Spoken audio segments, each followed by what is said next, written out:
Go ahead, Jeff. A follow-up to Jeff's question, which strikes me. The White House doesn't have 50 votes to confirm Neera Tanden as OMB director, and yet we heard from the White House Chief of Staff say that the White House they're going to fight our guts out was the phrase he used, to get her confirmed. So why push for that and not push as hard, one could say, for raising the minimum wage? You could make the argument that the American people stand to benefit more from a higher wage than they would from a chosen OMB director.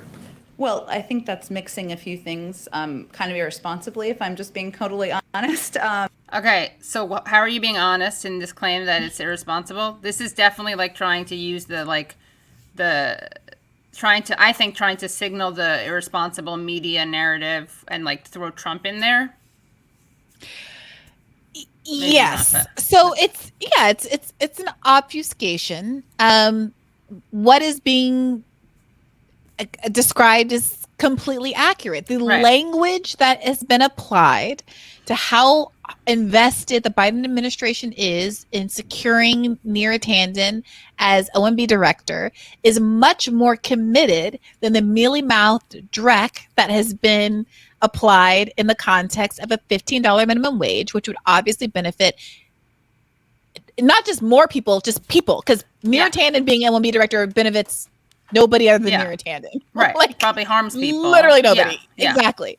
Right. So, but Jen Psaki doesn't have an answer for that. She probably secretly in her brain, because she's not an unintelligent person, wishes that the Biden administration had used stronger language about the $15 minimum wage and hadn't instead seeded out language in the weeks leading up to the parliamentarian's decision, indicating that the White House didn't think the parliamentarian was going to find that $15 minimum wage satisfied the Byrd rule anyway. Right. One might even argue, as I asked Ro Khanna on today's episode, doesn't the Biden administration's leaking of language, isn't the fact that they put out there that they didn't even think that the parliamentarian was going to approve this, perhaps influence the parliamentarian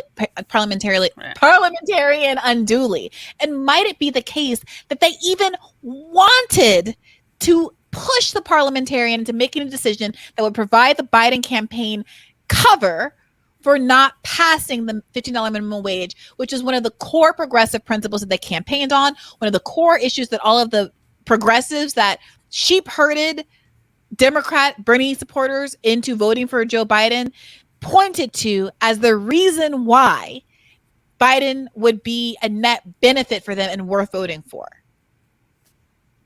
Yeah. Amen. Yeah, she's probably annoyed that she has to do this emotional labor. It's always the women who have to do the labor. Okay. Irresponsible. I would say on the minimum wage, the president included a raise of the minimum wage in his package because he felt strongly that it's long overdue, that men and women working hard, trying to make ends meet, shouldn't be living at the poverty level. That's why he put it in his package. He put it in his package, but he's not fighting his guts out for it, right? To quote what they said. It's too much packaging guts. I don't Too much like packaging. Ugh. Yeah, you're right. There is a process that it goes through, a parliamentary process, when it's a reconciliation bill, as you know. But for people who haven't been following all the nitty gritty of this. All you dum-dums out there. Yeah. I mean, let me break it down for you. Yeah. She's like, as you know, but for some idiots out there who don't know this, let me go explain why there are these parliamentary things that don't actually have any force unless we give it to them.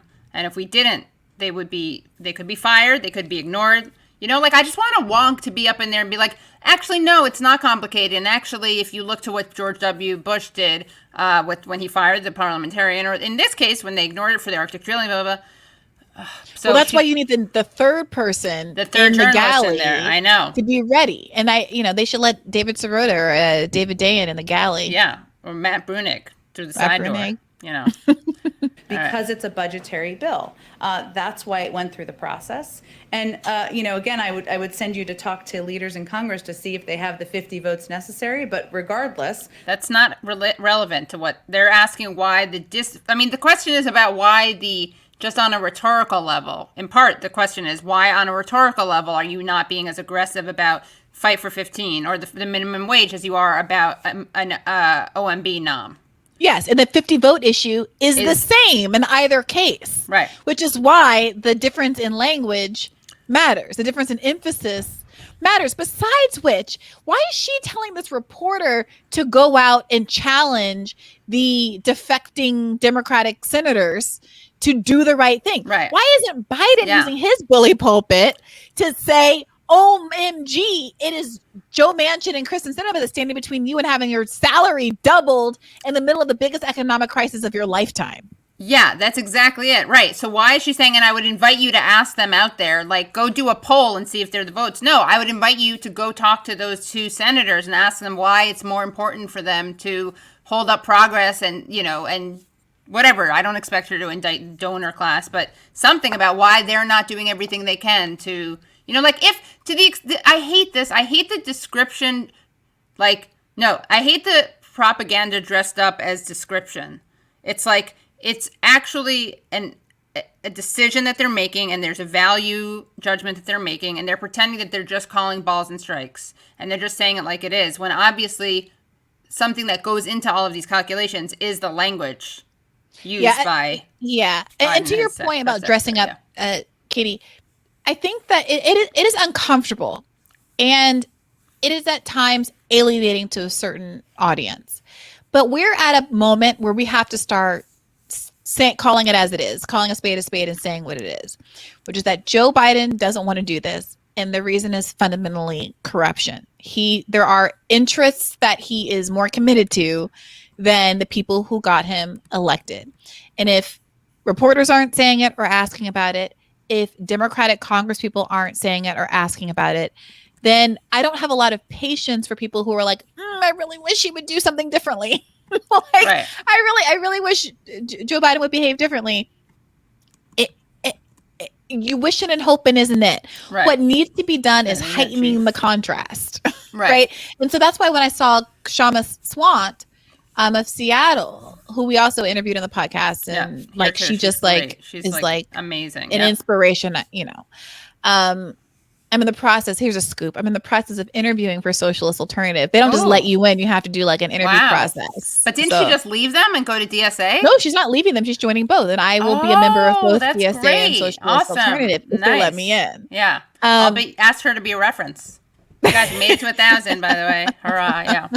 Yeah. But what I really loved about her interview and what made me want to look into the Socialist Alternative was the fact that she understood that a more adversarial approach was required as opposed to this inside game. So in our interview with Ro Khanna, which we dropped today, a controversial interview, part of what was so controversial about it is that, Representative Ro Khanna is someone who in so many ways is better than the pack, right? Oh, yeah. I would and say his willingness to submit to difficult interviews with left outlets distinguishes him even from members of the squad who get all the shine, but who tend not to step into some of these more spicy spaces. Right. And so I do want to give him credit for that. But the reality is when push comes to shove and the question becomes, why don't, and I asked him this, why don't the overwhelming majority of House Democrats support Medicare for all if the overwhelming majority of Democratic voters support Medicare for all? And the answer is, well, a lot of my colleagues think that Medicare for all is going to be electoral kryptonite. I said, but Representative Khanna, we know that that's not the case. We just had an election cycle where all of the Medicare for all supporting Democrats won, and all of the blue dogs had a huge struggle bus, and we lost seats in the House. Right. We have the polling. It's clear. This isn't 1996. It's 2021. And so your colleagues are either stupid, which I don't think is the case, or they are just like with a parliamentarian. Parliamentarian. They're grasping for excuses to not do the thing that their constituents obviously want. Yeah. And so at what point are you and other progressives in Congress going to start calling them out and pointing to what's really motivating them? When are you or anybody else in Congress going to point to the fact that Jim Clyburn, the man who was kind of universally understood to have handed the election to Joe Biden by calling him back from 3 losses in a row in the first 3 primaries and enabling him to win South Carolina, 50% of South Carolina voters said that Jim Clyburn's endorsement was material for them. Wow. When is someone going to point out that he has taken more money from the pharmaceutical industry than anybody else in Congress? Not in the House, in Congress. The whole shebang. And And the ability Well, I to think they're answer that afraid that question, if they ask him that, he's just going to come back with "There's no one more progressive than Jim Clyburn," his famous quote about himself. Sorry, I cut you off though. well, he's already said that. And You're at right. this point, you know, Katie, you know more better than anybody else all the arguments about identity and historical legacy that are going to be made.